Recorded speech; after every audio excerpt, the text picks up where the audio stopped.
Yeah, I watched the Uzumaki anime and unfortunately it was bad. It's an adaptation of Junji Ito's very famous horror manga Uzumaki, and I absolutely love Junji Ito's work. Like, I am a big fan, and I wanted to make a video where I draw something in his style, and today is finally the day. So after finishing the anime, I reread Uzumaki to cleanse my eyes, and decided to redraw this wholesome Totoro picture and be a clever girl and call it My Neighbor Uzumaki. So original. And I love it when people compare Miyazaki and Junji Ito. You've probably seen all those memes, and I relate to these both. I am literally both of these people. I do sometimes get comments about how wholesome I look, while I draw the most cursed shit there is. Oh yeah, and Halloween is still very much going on here, because this was supposed to be up on Halloween, and I'm filming this on November 1st, so that went as planned. Also, there hasn't been any snow this whole time, but guess what the first thing I saw was when I woke up?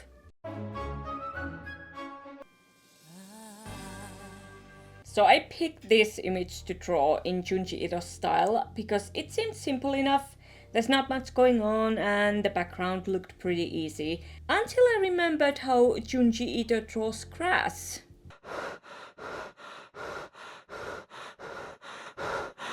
You wouldn't believe how much my hand and my ass started sweating at this point. But it was too late to back out because I had already started. So I just had to suck my ass sweat back and just do it. So as you can see, I turned the girls Mei and Satsuki into snails, or snail people, because there are snail people in Uzumaki and they are some of the most disturbing yet goofy things in the series. Plus, they say gay rights.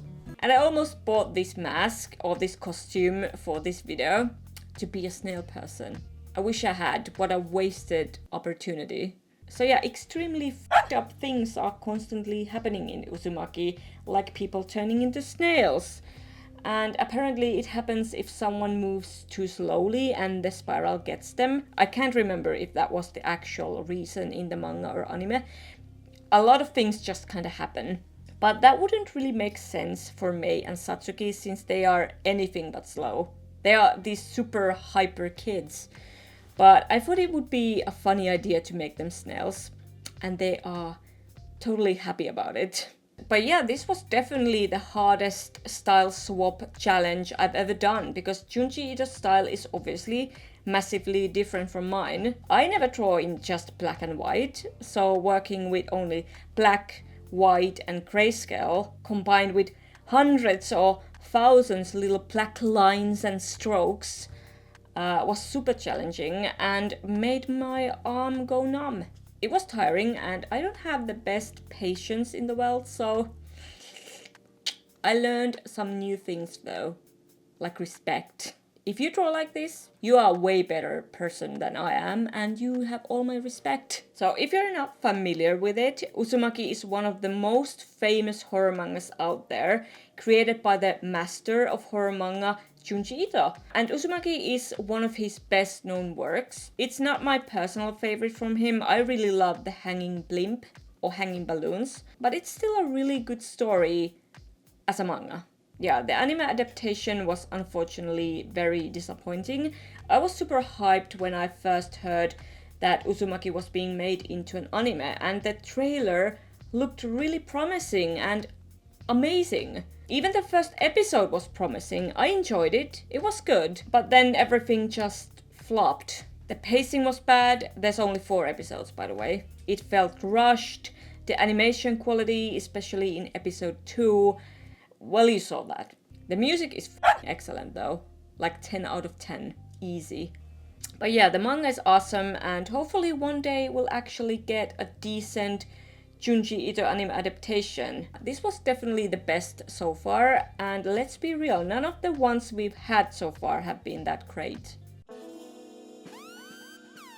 Totoro's belly was obviously the perfect spot for a giant spiral, and I replaced the leaf in the original image with another smaller spiral because it was such a good opportunity to recreate the series' most iconic scene, Asami with her spiraling face, and I really like that. Most of my time definitely went into drawing those individual blades of grass because I don't like to copy paste anything, so yeah, took me forever. But the nice thing about this style of black and white drawing is that it's super forgiving. You don't have to worry about color tones or how they fit together. It's really about contrast. And the details don't have to be like super polished either. So it actually felt a lot like sketching, like doing a really detailed sketch. So yeah, I threw in a big spiral in the sky, kind of like the scene where Shuichi's dad shows up in the sky after his funeral, and that shit was traumatizing, both in the manga and the anime. There's also a black lighthouse in Uzumaki that plays a big role in the story, so I wanted to add it in the background. And I know I could have thrown in like so much more stuff, like the cat bus or other familiar things from Totoro, but I decided to keep it simple and stay true to the original image. And here's the finished piece. I had to like stare at Junji Ito's drawings really closely to understand his technique, and even then I didn't manage to make it look exactly the way I wanted. Of course I couldn't fully replicate the style, but I'm really happy with how this turned out. Like, I'm proud of myself. This has actually inspired me to draw other Ghibli movies in Junji Ito's style. My hand does not agree. So yeah, I hope you enjoyed this. Let me know how you think I did. And also let me know what you thought of the new Uzumaki anime adaptation. I know I've been shitting on it in this video, and I'm really sorry if you actually enjoyed it. There were good parts too, like when it ended. No, but really, the first episode, the music, it's all good. So let me know your thoughts. And you know, apparently Junji Ito himself has always been all happy and about all the adaptations of his series, so I guess that's a good thing. So yeah, I hope you enjoyed this, I hope you liked the drawing, and if you do, and you want, you can grab this as a print in my Etsy shop. But wait, there's more. I wanted to make a shirt out of this, so trying my best here. Ta-da! This is the best thing I've ever done, literally. I like it so much. So the shirt is also available in my Etsy shop. Not sure for how long. We'll see. And it comes in both a hoodie and a t-shirt. The link is in the description. And Etsy is now my main shop, so all my art, merch, and everything else will be available there from now on. And I won't be selling anywhere else. Oh, and for my Finnish peeps, and for everyone else, obviously, my Beware of Thin Ice shirt is finally available in color. I've gotten so many requests from you guys to make a colored version, so here it finally is.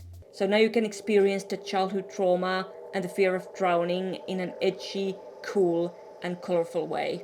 Or something. So be sure to subscribe, ding the bell, check out a couple of my latest videos that I've made, and don't get the spiral get you.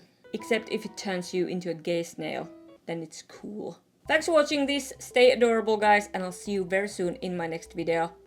Bye.